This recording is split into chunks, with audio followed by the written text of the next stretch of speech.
Agora vejamos a unidade 2. O que é importante saber desse conteúdo? Primeiramente, o conceito de demonstrações contábeis. Elas são peças contábeis elaboradas em conjunto que passam diversas informações sobre a empresa aos seus usuários. No conjunto das demonstrações, destacam-se aquelas que são obrigatórias pela Lei das Sociedades Anônimas: o balanço patrimonial, a demonstração do resultado do exercício, a demonstração de lucros ou prejuízos acumulados, a demonstração das mutações do patrimônio líquido, a demonstração de fluxo de caixa e a demonstração do valor adicionado. Vamos ver cada uma delas separadamente. Primeiro, a mais importante das demonstrações, isso segundo autores consagrados como Eudícibus e Marion, que é o balanço patrimonial. O balanço apresenta a situação patrimonial da empresa, sua saúde financeira em determinada data, normalmente no final do ano civil, que coincide com o final do exercício social da empresa.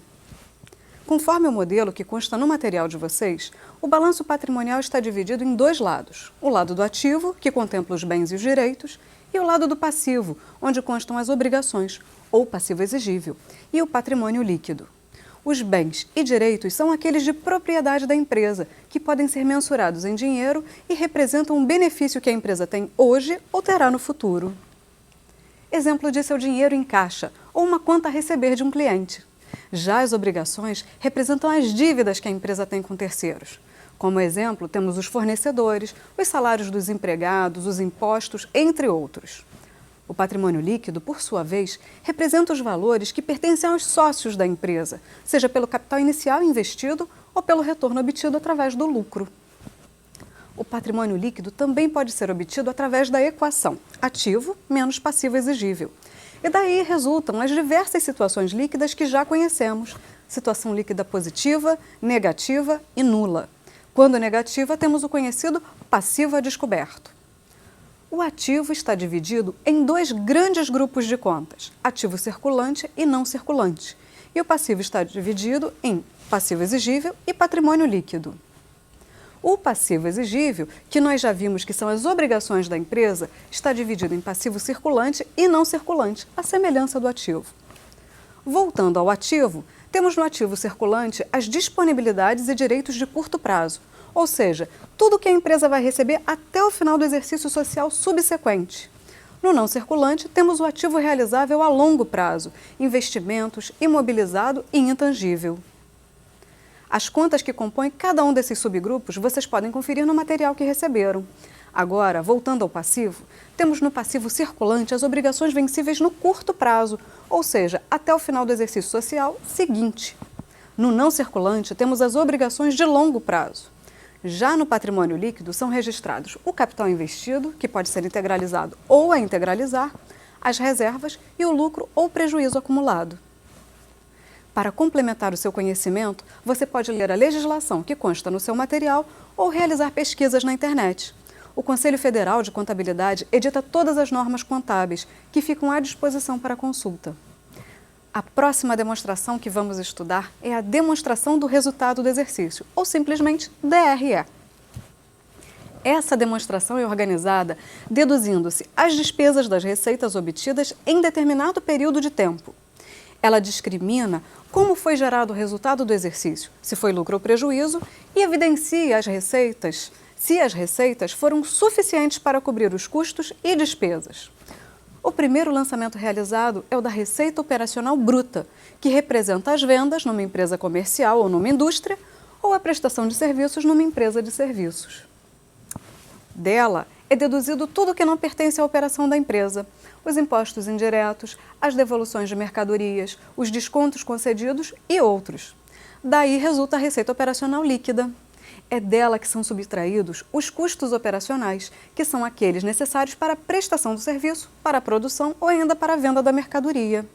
São aquelas famosas contas de custo da mercadoria vendida, custo do produto vendido ou custo do serviço prestado. Deduzidos esses valores, teremos o lucro ou prejuízo bruto. Vocês podem conferir o modelo que consta no material que receberam.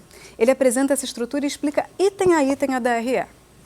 Bom, de posse do resultado bruto da empresa, seguem as deduções para se chegar ao resultado operacional líquido. Como isso, professora? Agora, são as despesas que serão deduzidas do resultado. Então vamos subtrair todos os gastos com a parte comercial, administrativa e financeira da empresa, ou seja, todas as despesas que são necessárias para manter a empresa operando. O resultado dessa subtração vai ser o lucro ou prejuízo operacional. Há ainda as despesas e receitas que não fazem parte da operação da empresa e a provisão para o imposto de renda. Se o resultado final dessa conta for positivo, temos o lucro líquido do exercício. Caso contrário, prejuízo líquido do exercício. A DRE, juntamente com o balanço patrimonial, constituem as duas demonstrações mais importantes da empresa. Elas são obrigatórias para todas as empresas, independentemente do porte. Pequenas, microempresas ou empresas de grande porte, todas, sem exceção, têm que apresentar essas duas demonstrações. Vamos ver agora mais uma demonstração que é obrigatória para as sociedades anônimas, mas é facultativa para as microempresas e empresa de pequeno porte. A demonstração dos lucros e prejuízos acumulados, ou DLPA. A DLPA evidencia as mudanças ocorridas no patrimônio líquido da empresa e quais foram as causas. O objetivo da demonstração de lucros ou prejuízos acumulados é apresentar o saldo residual de lucros ou prejuízos, suas alterações durante o exercício e a destinação dada ao lucro ao final de cada exercício social ou em períodos intermediários. A distribuição dos lucros pode apresentar duas destinações principais: a distribuição direta aos sócios e acionistas e a distribuição indireta, na qual o lucro fica retido na empresa. Na estrutura da DLPA são lançados o saldo do início do período, os ajustes de exercícios anteriores, a incorporação ao capital, o lucro ou prejuízo líquido do exercício, as transferências para reservas, os dividendos propostos e o saldo final do período. E agora vamos a outra demonstração importante, a DMPL, Demonstração das Mutações do Patrimônio Líquido. Ela pode ser elaborada e publicada em substituição à DLPA, pois a conta de lucros ou prejuízos acumulados aparece também nessa demonstração.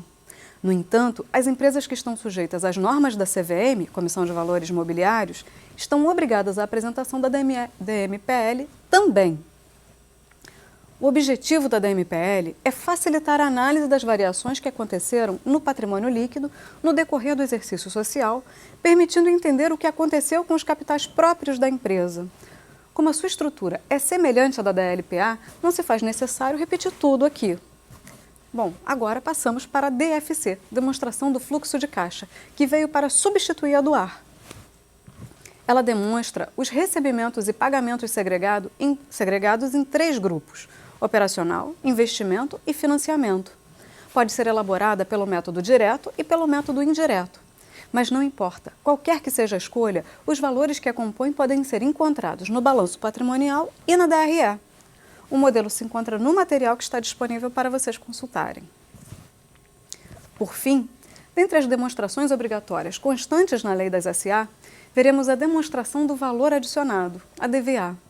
A DVA apresenta a riqueza gerada pela empresa e de que forma ela foi distribuída. Como assim, professora?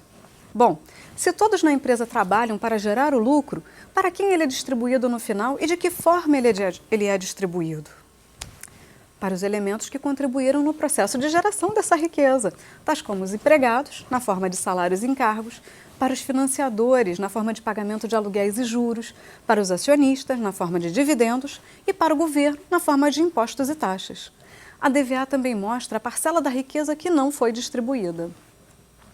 Outro fato interessante a respeito da DVA é que ela também pode integrar o balanço social. Sobre isso, vocês podem pesquisar no site do IBASE ou do Instituto Etos. Encerramos assim a segunda unidade.